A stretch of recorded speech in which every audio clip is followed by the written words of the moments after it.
Global Affairs Analyst Colin Nweke joins me live from Belgium. Happy New Year, Mr. Nweke, and thank you for joining us on The World Now. You heard the Queen there saying that the surgery last year naturally gave rise to thinking about the future, whether the time had come to leave the responsibility to the next generation.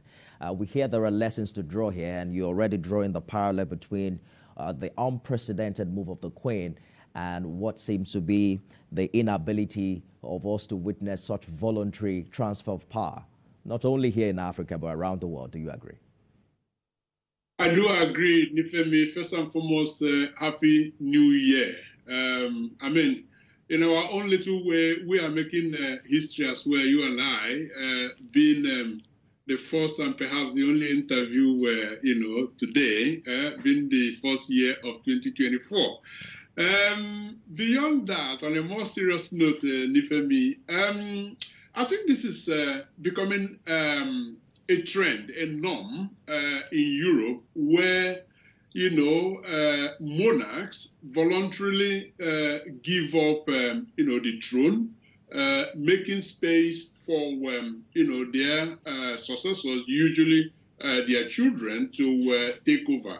We saw that recently in Belgium, where King Albert made way for his son, King Philip, who is currently the king. We also saw that in Holland, recently, as a matter of fact, when Queen Beatrice, officially called Princess Beatrice, abdicated as well for his son, Maxim, to take over.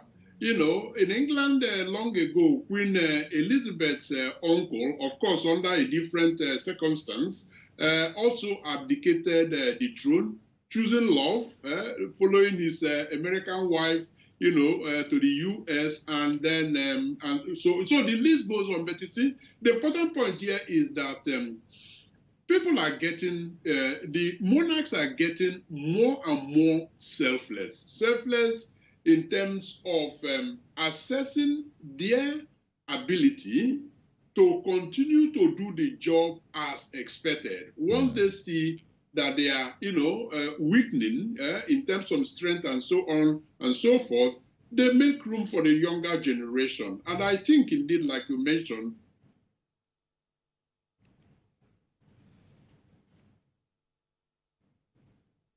Africa, where people would do anything and everything to, stay on in power, So, yeah. Absolutely. I was just going to jump in quickly to say that, Queen Margaret herself wasn't expected, wouldn't be expecting to be a queen when she was born. The Danish law about a woman, emerging on the throne was changed when she clocked 13. But with her stepping down now, and the demise of the Queen of the Queen of England, it seems we're seeing the end to, the female sovereigns that we have left. But how much of changes would you say this decades of female, rulership has had on bringing equality to the female child, particularly in this part of the world? Yes, I think it actually helps to tell the story of how the girl child must, the decision shouldn't be left anymore to the political elites to make.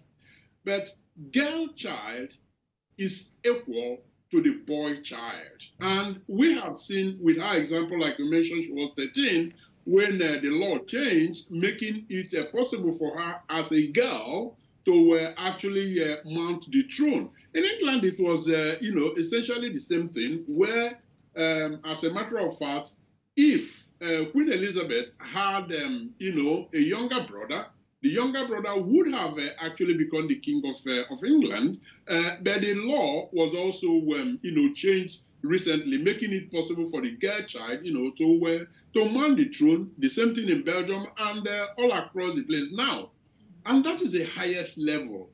In Africa, we still have situations where girls are even denied education. In some places, as a matter of fact, girls are not even given names because they just don't matter.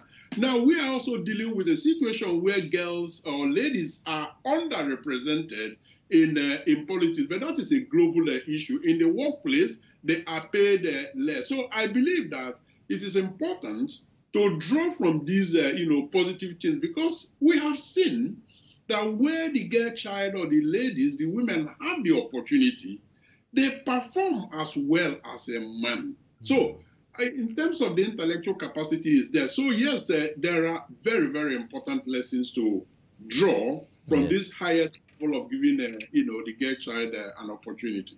Well, let's keep it brief. We'll have more time, God willing, in the course of the year to continue these conversations. Nweke, Global Affairs Analyst, live for us in Belgium. Thank you for joining us.